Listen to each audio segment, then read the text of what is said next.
ককা তুমি শুবলৈ আহিলাই নেকি? অঁ মিমি, মই শুবলৈ আহিছিলোঁৱে, কিন্তু তই নিশ্চয় কিবা মোক সুধিবলৈ আহিছ নহয় জানো? সোধ, মই এতিয়া নুশু নহয়।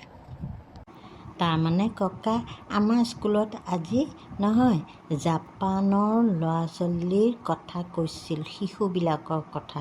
তুমি মোক অকণমান ক'ব পাৰিবানে ককা? অঁ, শিশু শিক্ষাৰ ক্ষেত্ৰত বিশ্বৰ আগশাৰীত থকা দেশখনৰ নামেই হ'ল জাপান, বুজিলি? আৰু জাপানৰ শিশুৱে আজি এনেকুৱা এটা স্তৰ পাইছেগৈ য'ত আমাৰ দেশৰ ল'ৰা ছোৱালীয়ে ভাবিবই নোৱাৰে কিমান ওপৰলৈ গৈছে। আৰু এইটো কাৰণ হৈছে তেওঁলোকে শিশুকালতে দিয়া শিশুসকলক যিটো শিক্ষা, সেই দেশৰ শিক্ষানীতি, বুজিলি? আমাৰ দেশত কিন্তু সেই শিক্ষানীতি নাই কাৰণে আজি আমি সিমান ল'ৰা ছোৱালী সিমান দূৰ পাবগৈ পৰা নাই, বুজিলি? কিনো তেওঁলোকে শিক্ষা দিয়ে ককা? মোৰ জানিবলৈ বৰ মন গৈছে, কোৱাচোন ককা। শুন তেন্তে, 3 বছৰৰ পৰা 5 বছৰৰ শিশুবোৰক প্ৰি স্কুলত শিক্ষা দিয়া হয়। এই অৱস্থাত কোমলীয়া শিশুবিলাকক নাচ গান, সাধু, বিভিন্ন ৰঙৰ খেলা, পুতলা নাচ আদি দেখুৱাই মনোৰঞ্জনৰ মাজেৰে শিক্ষা দিয়া হয়।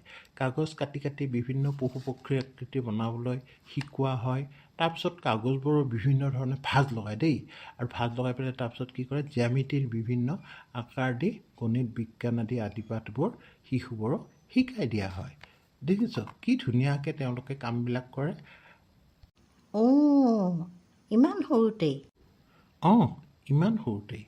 শিশুৱে শিক্ষা লাভ কৰা শ্ৰেণীকোঠাবোৰ সাধাৰণভাৱে প্ৰয়োজনীয় বস্তুৰেই সজোৱা হয়। ইয়াত কোনো বিলাসিতা নাথাকে। খেলনা সামগ্ৰীসমূহ কাৰ্ডবোৰ্ড, কাগজ বা বাতৰি কাকতবিলাক কাটি কাটি কৰে। জাপানী ভাষাৰ বিভিন্ন কিতাপ, ছবি, বিভিন্ন ৰঙৰ ব্যৱহাৰ আদি শিশুবিলাকক তেতিয়াই শিকায়। অঁ, ইমান সৰুৰে পৰা শিকায় ককা। তাৰপিছত কোৱাচোন। জাপানী শিশুসকলক সৰুৰে পৰাই নিজৰ দায়িত্ববোধৰ শিক্ষা দিয়া হয়।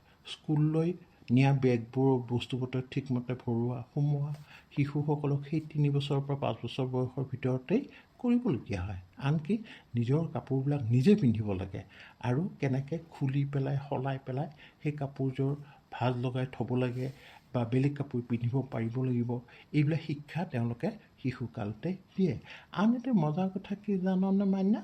জাপানী শিশুসকলক পৰিৱেশৰ লগত খাপ খাবলৈ শিক্ষা দিয়া হয়। এইটো অতি দৰকাৰী কথা দেই। অতি শীততো শিশুবিলাকক কি কয়, চুটি পোছাক পিন্ধি পৰিৱেশৰ লগত খাপ খাবলৈ শিকোৱা হয়। স্কুলসমূহত সামাজিক শিক্ষা, ন্যায়, অন্যায়, পৰিষ্কাৰ পৰিচ্ছন্নতা আদিৰ শিক্ষা দিয়া হয়। সেয়ে জাপানৰ স্কুলসমূহত কি দিয়া হয়, জীৱনমুখী শিক্ষা বুলি কোৱা হয়, বুজিলি? ইমান শীতত চুটি কাপোৰ পিন্ধিলে তেওঁলোকৰ অসুখ নহ'বনে ককা? নাই, এইটো তেওঁলোকৰ হৈছে এটা শিক্ষা। কেনেকৈ অতি ঠাণ্ডাটো নিজকে তাৰমানে আমাৰ শৰীৰটো কেনেকৈ খাপ খুৱাব পাৰে, বুজিছ? পৰিৱেশৰ লগত খাপ খুৱাবৰ কাৰণে তেওঁলোকে এইবোৰ শিক্ষা দিয়ে। তাৰপিছত আন এটা কথা হ'ল কি, পৰিষ্কাৰ পৰিচ্ছন্নতাৰ ওপৰত জাপানীসকলে খুব গুৰুত্ব দিয়ে দেই। তাৰপিছত এটা হ'ল জীৱনমুখী শিক্ষা, যাক কৈছে। খোজকাঢ়ি বিদ্যালয় অহা যোৱা কৰাটো তেওঁলোকৰ এটা অতি দৰকাৰী শিক্ষা। খোজকাঢ়িব লাগিব, আৰু খোজকাঢ়িহে শিশুসকলে শ্ৰেণীকোঠাত আহি সোমাব লাগিব। কিন্তু সোমোৱাৰ আগতে পটককৈ সোমাব নোৱাৰে দেই। সোমোৱাৰ আগে শিশুসকলে বাহিৰত থকা বেলেগ জোতা তেওঁলোকে খুলি তাত স্কুলৰ ক্লাছৰ ভিতৰত সোমোৱা জোতাযোৰ আকৌ বেলেগ, সেইযোৰহে পিন্ধিব পাৰিব, বুজিলি? জোতাও বদলাব লাগে নেকি ককা? জোতাও বদলাব লাগে। আৰু জোতা বদলোৱাৰ ফলত কি হয়, এই লেতেৰা জোতাযোৰ বাহিৰত যে পিন্ধি আহিলে, সেইযোৰ লেতেৰা জোতা বাহিৰতে থৈ এযোৰ পৰিষ্কাৰ জোতা পিন্ধি তেওঁলোকে শ্ৰেণীকোঠাত সোমায়। আৰু ক্লাছবোৰ যেন একোটা মন্দিৰ, সেই জ্ঞান শিক্ষাৰ মন্দিৰ, তেনেকৈ ভাবিয়ে এইবোৰ তেওঁলোকে শিক্ষা দিয়ে। আৰু ক্লাছবোৰ আৰম্ভ হোৱাৰ আগতে শিশুসকলে কিন্তু খেলা ধূলা কৰে। চিঞৰ বাখৰ নহয়, কিন্তু খেলা ধূলা কৰি তেওঁলোকে নিজৰ প্ৰতিভাৰ কাৰণে কৰি থাকিব দিয়ে, হাতৰ কাম কিবা কিবি কৰি থাকিব দিয়ে।